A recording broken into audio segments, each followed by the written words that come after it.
online! Fala pessoal, beleza? É um prazer estar aqui com vocês, é um prazer ensinar filosofia para vocês e vamos caminhar junto no Enem. Eu, o Pedro, a filosofia e o vestibular de vocês, a gente vai estar junto aí durante todo esse ano.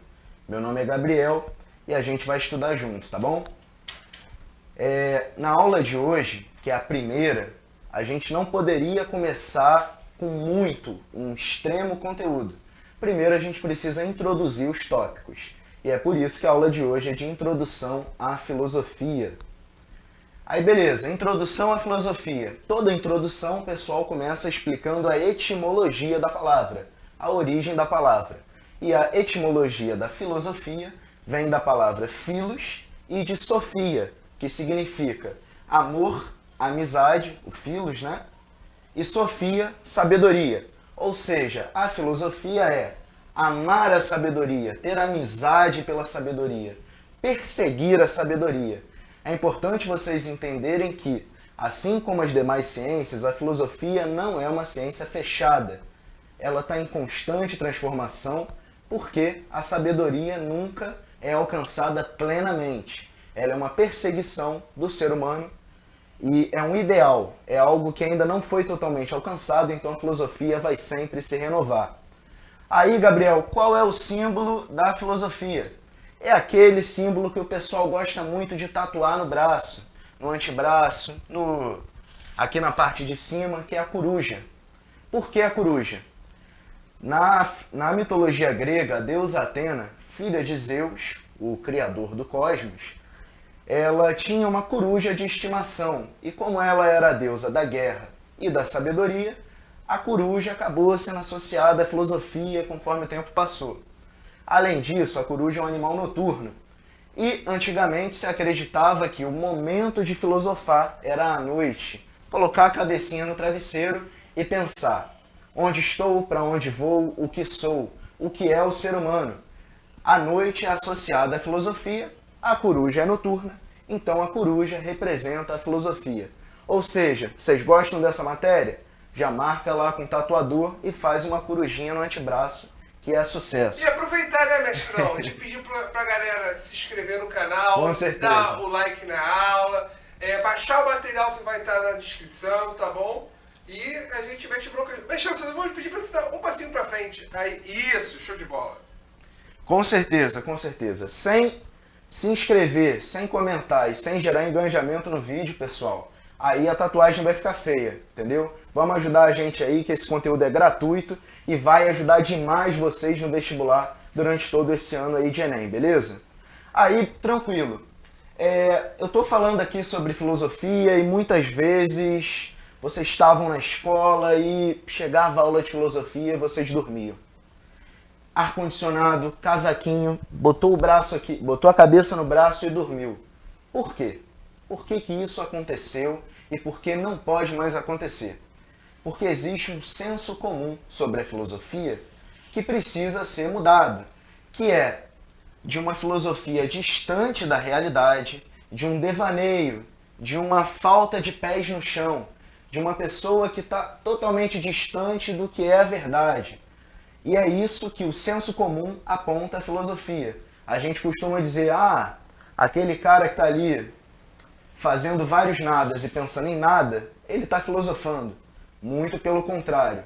A filosofia é a busca de estar na realidade, de entender a realidade e, a partir desse entendimento, conseguir tomar melhores decisões para uma vida em sociedade.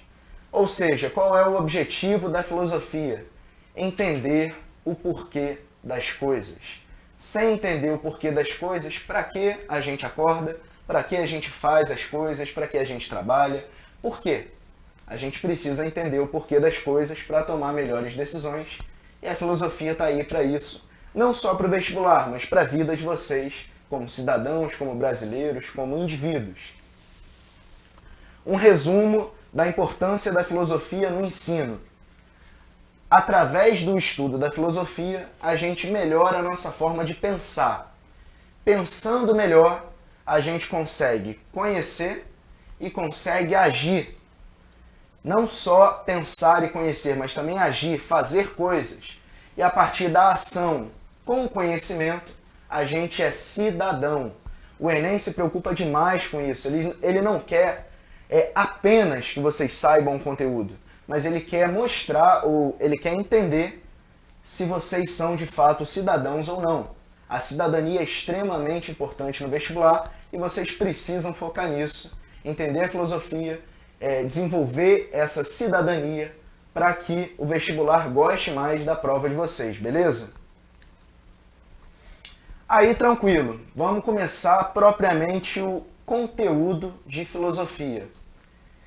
E quando a gente começa o conteúdo, em geral os alunos me perguntam, professor, mas por que esse país? Por que a gente foca tanto em um país? Será que na África não tem filosofia? Será que na Ásia, no Japão, na China, na Rússia, que está em guerra agora? Será que nos outros países não teve filosofia? Por que a gente foca em um país apenas?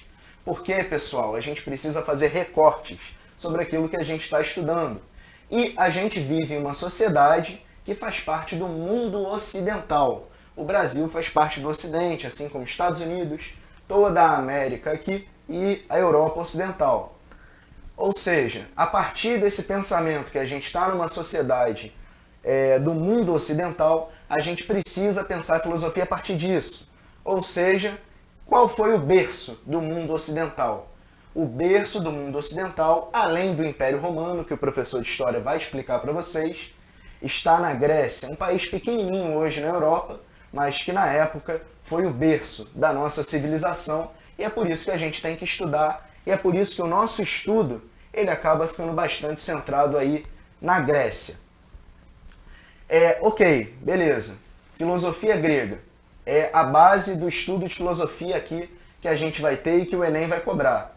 Mas é muito vago, é muito amplo. A filosofia grega ela englobou diversos, dezenas e dezenas e dezenas e dezenas de filósofos. E a gente acaba precisando fazer certas organizações, configurações, para entender melhor toda a filosofia grega. De todos os gregos, teve um cara que foi gigantesco, foi um colosso para a filosofia, e o nome dele era Sócrates. Aquele jogador do Corinthians, né, ídolo do Corinthians, recebeu o nome dele, grande jogador que o pessoal disse. Mas o mais famoso ainda que o Sócrates do Corinthians é o Sócrates da filosofia grega. Ele é tão famoso, ele é tão importante, ele é tão relevante que a gente divide em filosofia pré-socrática e pós-socrática. Aí, tranquilo. Em relação à filosofia pré-socrática e pós-socrática, o que a gente precisa pensar? O foco maior é no olhar. O olhar do pré-socrático, pessoal, ele é mais voltado para a natureza. Ele é voltado para o homem que olha para fora. Ele olha para a natureza, ele olha para o cosmos, ele olha para aquilo que está no redor dele. Ele olha para o sol, para a lua, para as marés, para tudo aquilo que é maravilhoso, né? Na visão do pré-socrático, que é a natureza. Então, esses filósofos pré-socráticos, eles vão tentar entender o mundo e a realidade a partir da natureza. Já os pós-socráticos vão mudar esse olhar e a gente vai ver daqui a pouquinho. Falando sobre os pré-socráticos, a gente não tem muito material sobre eles.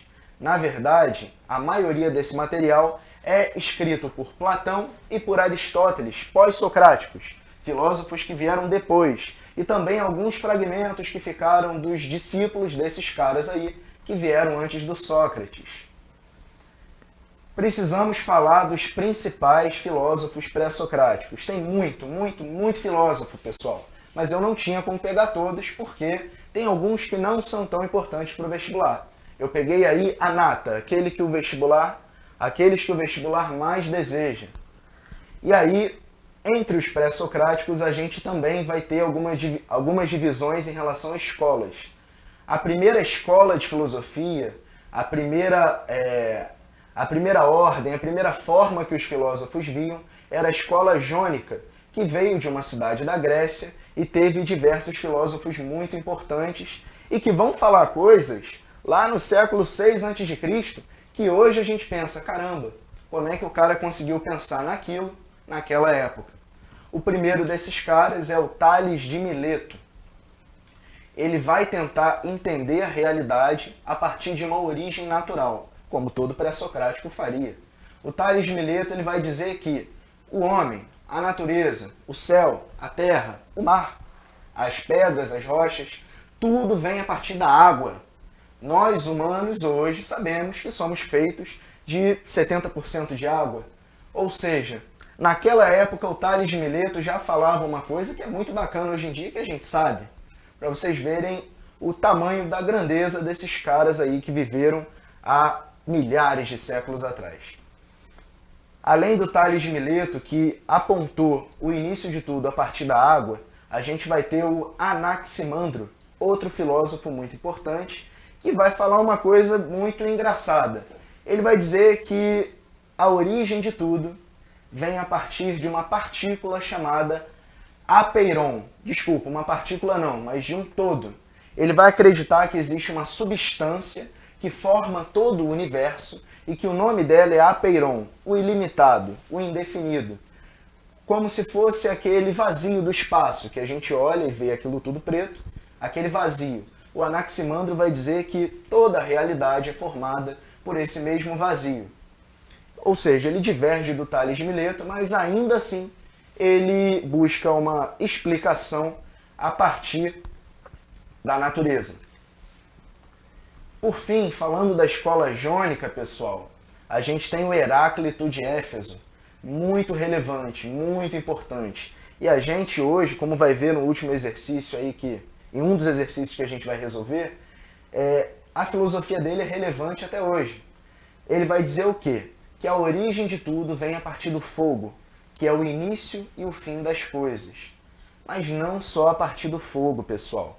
É necessário entender que, para o Heráclito de Éfeso, tudo é transformação. O fogo, ele é o agente transformador das coisas. Nós, humanos, pegaremos fogo, nos transformaremos em fogo, tudo se transforma em fogo, e ao mesmo tempo o fogo transforma tudo. Então o fogo, ele é aquela substância da transformação e a própria realidade é a transformação. O Heráclito de Éfeso, ele vai falar o seguinte, que nunca se pisa duas vezes no mesmo rio. Por quê? Porque as águas correm, o rio muda. Nunca vai existir o mesmo rio em dois instantes diferentes. Sempre vai haver mudança. E isso não deixa de ser verdade quando a gente pensa na própria realidade humana, em que eu, hoje, há 5 anos atrás, uma pessoa totalmente diferente, eu imagino que vocês também, eu imagino que o nosso amigo também, há 5 anos atrás, você era a mesma pessoa que é hoje? Nunca. 5 anos atrás eu nem era casado. Então, o cara casou em 5 anos e mudou totalmente a vida. Mudou totalmente a vida. Há 5 anos atrás eu também, sei lá, não tinha nem entrado na faculdade ainda. Então, a mudança, ela é uma constante. Uma coisa que a gente pode ter certeza na vida é da mudança e, por fim, da morte, que é o que todos viveremos. Enfim, aí terminando essa escola jônica que busca a explicação a partir da natureza, a gente vai ter uma outra escola que é meio intermediária. O nome dela é Escola da Pluralidade. Como é que funciona essa escola? Ela olhou a escola jônica e olhou outras escolas menores ali da Grécia e falou, bom, tem uma coisinha legal daqui, tem uma coisinha legal daqui. Vou pegar um elemento de cada coisa e vou criar uma escola nova, que seja mais equilibrada e mais plural. O principal nome dessa escola da pluralidade é o Demócrito.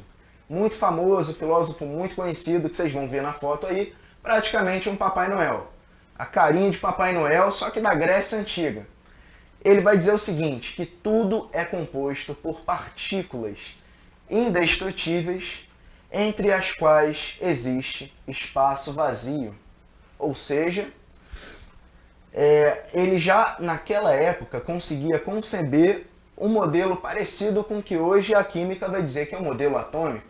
Tudo é composto por partículas. Essas partículas, na cabeça do Demócrito, eram indestrutíveis, e entre elas tem um espaço vazio, o que é bem parecido com o olhar que hoje a química tem sobre as coisas. Para vocês verem realmente a relevância desses filósofos e o quanto eles influenciaram os pensamentos futuros. Além da escola da pluralidade, a gente vai ter a escola pitagórica. Essa aí o pessoal de exatas adora e o pessoal de humanas já olha assim, meu Deus do céu, mas não vai ser assim porque até quem é de humanas vai conseguir tirar boa nota no vestibular se seguir aqui o canal da gente e compartilhar e ajudar no que puder, indicando aos amigos, porque esse conteúdo é gratuito, pessoal. Não estamos cobrando mensalidade de vocês. Totalmente gratuito. Vocês vão ver um anúncio do YouTube, mas vão ter um material de altíssima qualidade, uma equipe de altíssima qualidade, 100% dedicada a vocês. Exatamente. Então, é isso aí, Pedro. Então, vamos seguindo, vamos se inscrevendo, quer dizer, segue as redes sociais também, o Instagram, indica os amigos. Tem aquele amigo lá, pô, não sei se eu estudo para o vestibular, eu não tenho como pagar um pré-vestibular, é caro demais. Indica o canal, que você vai estar fazendo um bem para essa pessoa que quer ter a chance de entrar numa universidade pública. Voltando, escola pitagórica, que é o que o pessoal das exatas gosta bastante. O nome principal, já é meio óbvio, né? É o Pitágoras. Ele é o criador do Teorema de Pitágoras, uma parte muito importante da matemática, e também do próprio termo matemática. E ele é entusiasta do método dedutivo. Como é que funciona o método dedutivo, pessoal? Isso é importante para o vestibular, é importante para praticamente todas as questões do Enem, que vão pedir que vocês raciocinem de forma profunda, façam uma interpretação legal. Vamos lá, método dedutivo. Todos os homens têm dentes. O Pedro é um homem, logo ele tem dentes. O método dedutivo ele vai chegar de uma conclusão geral para uma conclusão particular. No caso, o exemplo que eu falei não se encaixa tanto, porque nem todo homem tem dente. Tem pessoal ali da dentadura já, mas enfim. Por exemplo, todos os homens precisam se alimentar. Eu sou um homem, logo eu preciso me alimentar. A gente vai do exemplo geral para o exemplo particular, gerando assim um raciocínio que procura ser uma verdade. Ok, pessoal? Passando agora da escola pitagórica, a gente vai para a escola eleática. Esse nome é engraçado, né, pessoal? Escola eleática, mas ela é muito importante e ela é bem parecida aí com a nossa realidade hoje, o que a gente pensa por filosofia, já que a filosofia está em toda parte. A filosofia está no nosso dia a dia, a filosofia está em tudo aquilo que a gente faz. Vamos lá. Principais filósofos dessa escola eleática. A gente vai ter um cara que tem um nome engraçado também, como todos esses nomes que eu falei aí. É o Xenófanes. É isso aí, pessoal. Xenófanes. Gravem esse nome. Um nome maravilhoso. Quem for ser pai aí daqui a algum tempo já tem um nome para batizar o filho. Bota Xenófanes ou Xenófana. Ótimos nomes. Se o Pedro for ser pai aí, já tem o nome certinho. O que o Xenófanes falava? O ser humano ele é feito de terra e água. Vocês estão vendo aí uma lembrança lá da escola jônica, que é, vamos olhar para a natureza e vamos tentar associar o ser humano à natureza, tentar explicar a realidade a partir da natureza. Além disso, o Xenófanes ele vai refletir sobre alguns temas muito importantes. Ele vai falar o seguinte: Deus é infinitamente superior. Ele é intangível, ou seja, ele é inalcançável, e ele também é um ser distante. Ele não pode ser representado e nem vislumbrado pelo indivíduo, pela pessoa. Ou seja, segundo esse filósofo, não dá para você criar uma estátua de Deus ou dos deuses, porque eles são totalmente diferentes e distantes da nossa realidade. Para esse filósofo, o ser humano não deveria se preocupar muito com essa questão dos deuses, o que rompia, né, com aquele culto mitológico da Grécia em deuses, em Zeus, Atena, Hades, Poseidon, enfim. Isso aí é para o pessoal que gosta de Percy Jackson. Muito bom. Muito bom, maravilhoso. Eu também gosto de mitologia, eu tenho até uma tatuagem aqui de mitologia grega, mas enfim. O Xenófanes não ia gostar disso. Ele ia olhar minha tatuagem aqui de Zeus e de Atena que eu tenho, ele ia falar, pera lá, que os deuses não podem ser representados por humanos. Eles são totalmente distantes e são inalcançáveis pela gente, beleza? É isso que o Xenófanes defendia. Por fim, pessoal, na escola eleática, a gente tem um filósofo também muito bacana, que é o Parmênides. Ele é um seguidor do Xenófanes também, e ele vai dizer que o ser, a alma humana, ela é única e ela é eterna, e que o mundo sensível é uma ilusão. O que a gente precisa entender desse filósofo? Essa última frase é muito importante. A gente está falando dos pré-socráticos e depois, quando a gente for estudar, durante o nosso curso, o próprio Sócrates e os seguidores dele, aqueles que vieram depois, eles vão dizer justamente isso, que o mundo sensível é uma ilusão. O que é o mundo sensível? É aquilo que a gente pode tocar, é aquilo que a gente pode ver, é o que a gente pode escutar, é tudo aquilo que os nossos sentidos nos atraem, é tudo aquilo que os nossos sentidos podem nos oferecer. Ele vai dizer que, os socráticos, eles vão dizer que o mundo dos sentidos é uma ilusão e que o ideal é o mundo das ideias. Vocês podem observar que, mesmo nos pré-socráticos, esse pensamento que o Sócrates vai começar, que o Sócrates vai fortalecer, quer dizer, esse pensamento já existia. Beleza, pessoal? Aí vamos lá. A gente separou 5 exercícios para vocês fazerem e vamos fazer junto. O exercício número 1. Vamos lá. Tales foi o iniciador da filosofia da Písis, pois foi o primeiro a afirmar a existência de um princípio originário único, causa de todas as coisas que existem. Se tiver dificuldade, a gente pode ler aqui, tá bom.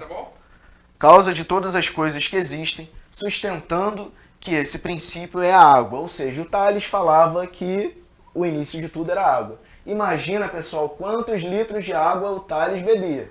O cara devia beber uns 5 litros por dia. Pegar aqueles vasinhos lá de barro, da Grécia Antiga e tomar água pra caramba, que a água era o mais importante para ele. Essa proposta é importantíssima, podendo, com uma boa dose de razão, ser qualificada como a primeira proposta filosófica daquilo que se costuma chamar civilização ocidental. Vocês estão entendendo a importância? Quando a gente fala da civilização ocidental, que é o que a gente vive no Brasil, que é o que a gente vive com os nossos vizinhos latino-americanos, com a América Central, do Norte, toda a Europa, a gente faz parte dessa civilização. Então é relevante sim, tanto para o vestibular quanto para a vida de vocês, entender todos os filósofos que fundaram essa civilização. Assim a gente consegue ser melhor cidadão, beleza?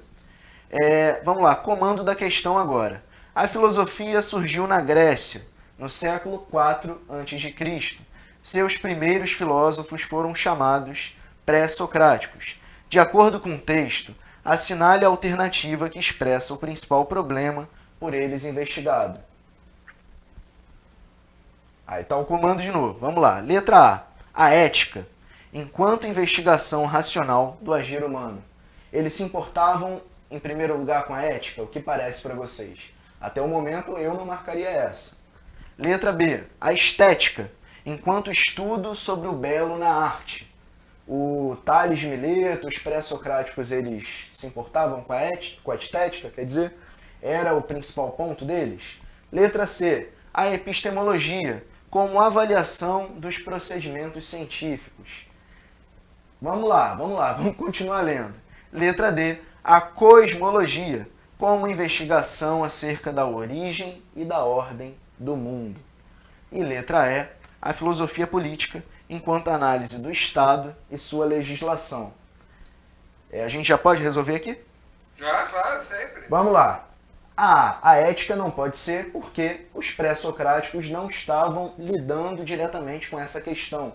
A ética ela vai ter papel fundamental em toda a filosofia. Só que nesse embrião, nesse iniciozinho, a gente não vai ver a ética como tema principal. Antes de pensar em ética, o homem precisava pensar: de onde eu vim? Eu vim do barro, eu vim da água, eu vim do fogo, eu vim da chuva, um Deus tacou um raio e aí nasceu o ser humano. Enfim, antes de pensar no que é certo e no que é errado, antes de pensar na ética, o ser humano precisava demais entender o seu lugar e entender do que ele era feito. Letra D. Não, Letra B, a estética como enquanto estudo sobre o belo na arte. Não estão falando sobre isso, pessoal. Pré-socrático não está pensando ainda em beleza, ele está pensando em origem. Sempre que falarem de pré-socráticos, vem na cabeça de vocês aí, origem do ser humano, origem das coisas, como tudo começou. Essa é a principal pergunta que todas essas escolas vão fazer e cada uma vai ter uma resposta que vai diferir um pouquinho uma da outra. Letra C, a epistemologia como avaliação dos procedimentos científicos, extremamente importante para a filosofia, mas não para os pré-socráticos.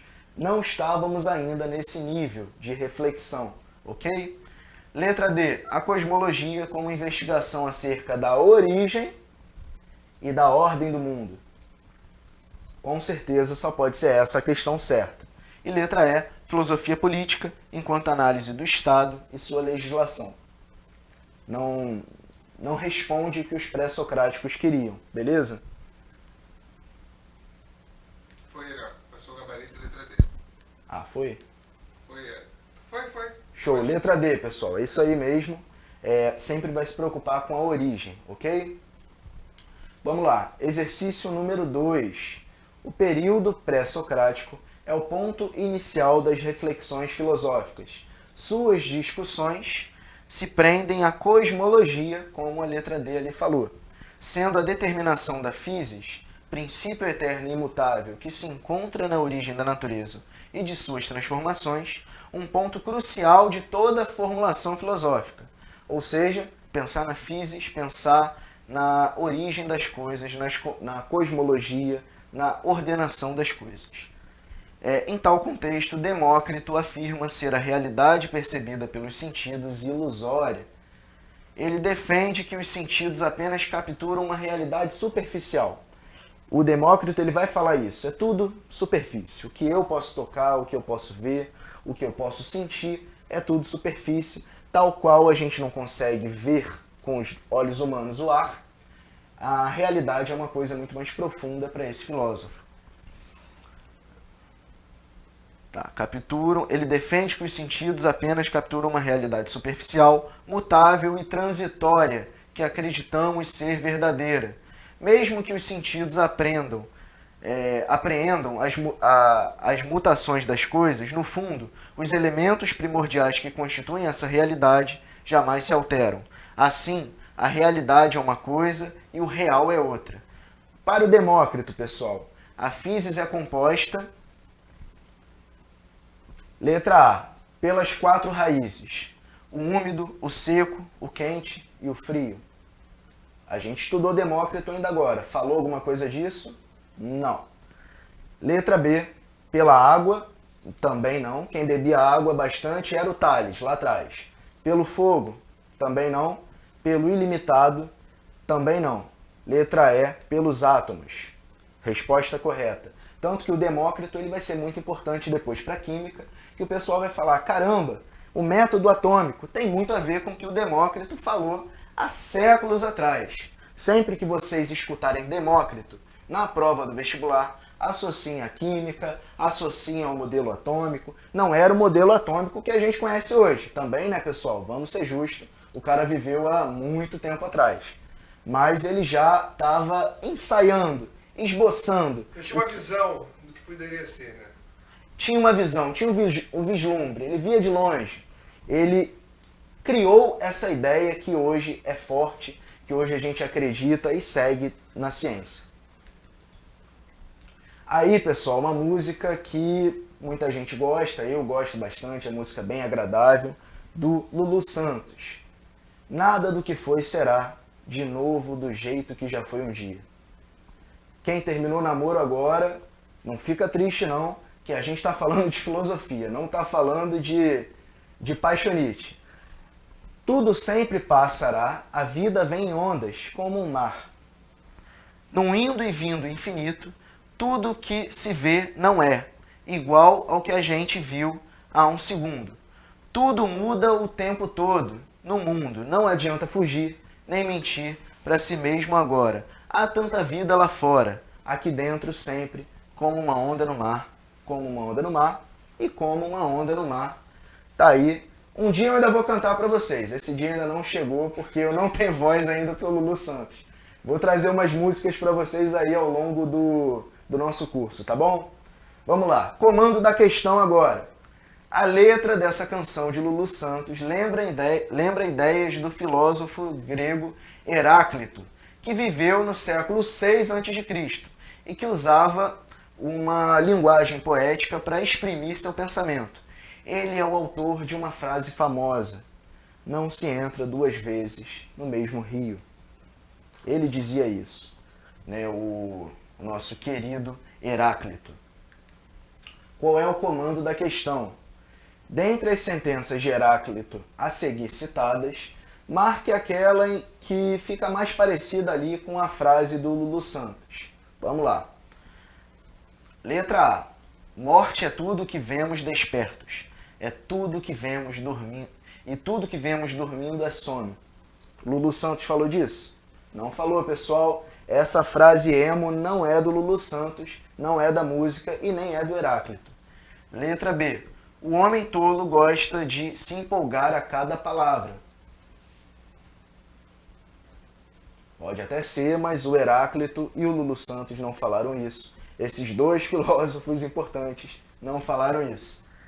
Letra C. Ao se entrar no mesmo rio, as águas que fluem são outras. Tá meio óbvio, né, pessoal? Letra C é a resposta certa. A letra D seria: muita instrução não ensina a ter inteligência. De fato não ensina, mas não responde ao comando da questão. Letra E. O povo deve lutar pela lei como defende as muralhas da sua cidade. Também não é. Nem Heráclito, nem Lulu Santos estavam pensando nessa coisa de defesa da cidade que a gente está vendo hoje aí, infelizmente, na situação da Ucrânia. Letra C, resposta correta, pessoal. Vamos lá, faltam duas questõezinhas para a gente fechar esse conteúdo de filosofia. Exercício 4. O texto é grande, mas vamos lá. Uma das primeiras transformações de pensamento que surgiu na Grécia Antiga foi a distinção entre cosmogonias e cosmologias. A primeira vinculada ao pensamento homérico e hesiodiano e a segunda levada a cabo pelos chamados pré-socráticos que a gente estudou. Sobre os pré-socráticos, é correto afirmar que: letra A. Tales Mileto, a partir das suas viagens até o Egito, observou a importância da água. Lembrem que o Tales gosta de beber água. A água é o princípio para ele. A importância da água para o desenvolvimento de todas as coisas visíveis. Um corpo vivo possui água enquanto um corpo morto desidrata. Estão entendendo a profundidade do pensamento do cara? O corpo vivo ele é cheio de água. O corpo morto, que acabou, ele não tem mais água, ele desidrata. Logo, a água seria o princípio e aquilo que mantém todas as coisas funcionando. Seria o elemento mais importante do universo para o Tales. Contudo, sua força argumentativa ficou na observação de que a água passaria por 3 estados: líquido, sólido, gasoso, mantendo sua essência intacta. Daí um dos porquês de Tales considerar a água como um princípio de todas as coisas. Essa resposta A está bem bacana, mas vamos observar as outras? Vamos ver?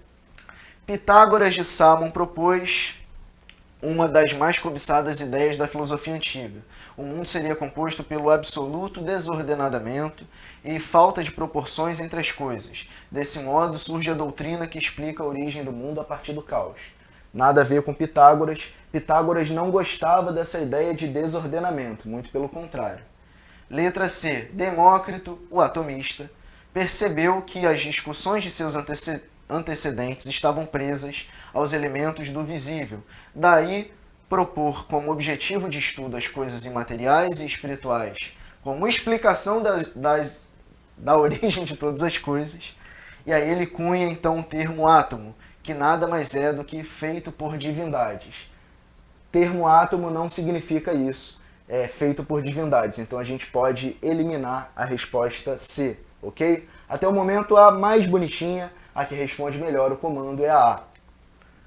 Letra D. Heráclito de Éfeso desenvolve sua filosofia baseando-se nas discussões de que todas as coisas que pudessem ser pensadas e expressas pela linguagem deveriam existir. Assim, cunha um dos mais famosos pensamentos da antiguidade. O ser é, o não ser não é, afirmando sobre a possibilidade de algo não existir. O Heráclito ele não vai tratar diretamente dessa questão, podemos eliminar também.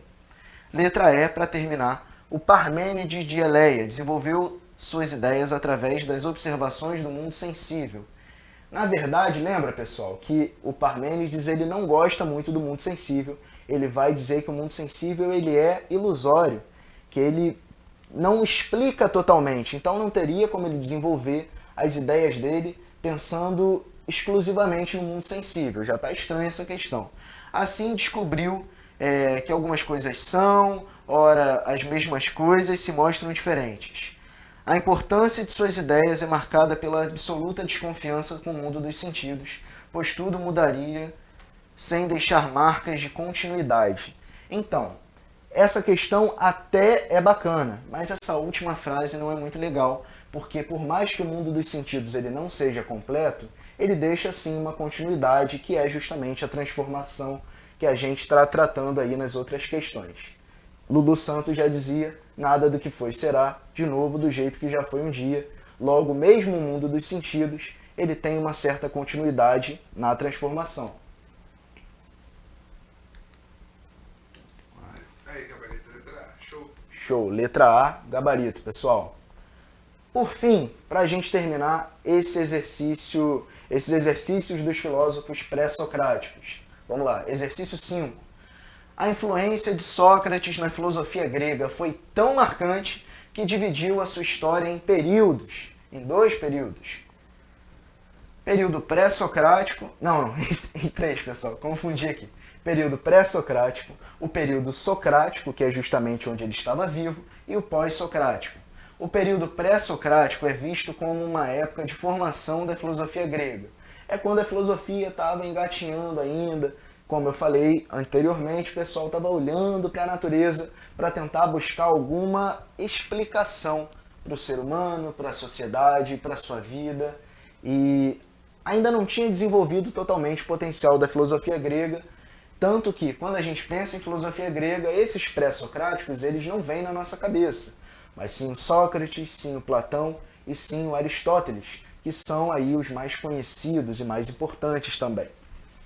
É visto como uma época de formação da filosofia grega, na qual predominam os problemas cosmológicos. Ele se desenvolveu em cidades da Jônia e da Magna Grécia. Grandes escolas filosóficas surgem nesse período, e muitos pensadores se destacam. Entre eles, um jônico, que ficou conhecido como pai da filosofia. Seu nome é... Aí vamos lá, essa questão a gente precisa entender sobre as escolas. Ele está falando que é um jônico.